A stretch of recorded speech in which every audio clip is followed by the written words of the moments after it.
महाराष्ट्र शासनाने 2 जून रोजी पुण्यश्लोक अहिल्यादेवी होळकर शेतकरी सन्मान योजना जाहीर केलेली आहे। या योजनेमध्ये 3 घटक आहेत: कर्जमाफी, एक वेळ समझोता आणि प्रोत्साहन। ही सर्व योजना महाआयटीने विकसित केलेल्या पोर्टलद्वारे राबवण्यात येत आहे। ह्या योजनेचा लाभ देण्याकरता सहकार विभागामार्फत सर्व बँकांची माहिती महाआयटीच्या पोर्टलवर भरण्यात आली।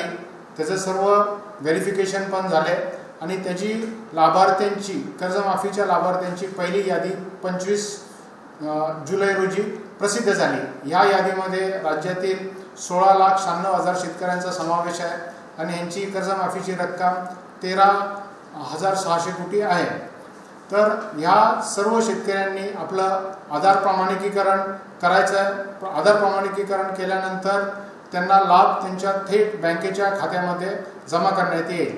आधार प्रमाणिकीकरण करण्याकरता त्यांचे आधार कार्ड किंवा जी त्यांची यादी प्रसिद्ध केलेली आहे त्याच्यातला विशिष्ट क्रमांक घेऊन आपले सेवा केंद्रावर जायचे आहे।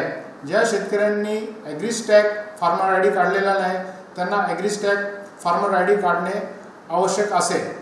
काही ठिकाणी थोड्या अशा तक्रारी आलेल्या आहेत की गाव पातळीवर जी यादी प्रसिद्ध झालेली आहे त्यामध्ये कमर्शियल बँकेचे जे NPAचे अकाउंट्स आहेत त्याची रक्कम चुकलेली आहे।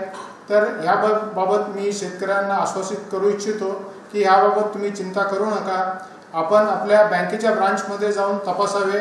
तिथं आपली 31 मार्च 26ची थकबाकीची रक्कम दिसेल किंवा तुम्ही आपल्या सेवा केंद्रावर गेल्यावर देखील तिथल्या स्क्रीनवर तुमची 31 मार्च 26ची रक्कम दिसेल।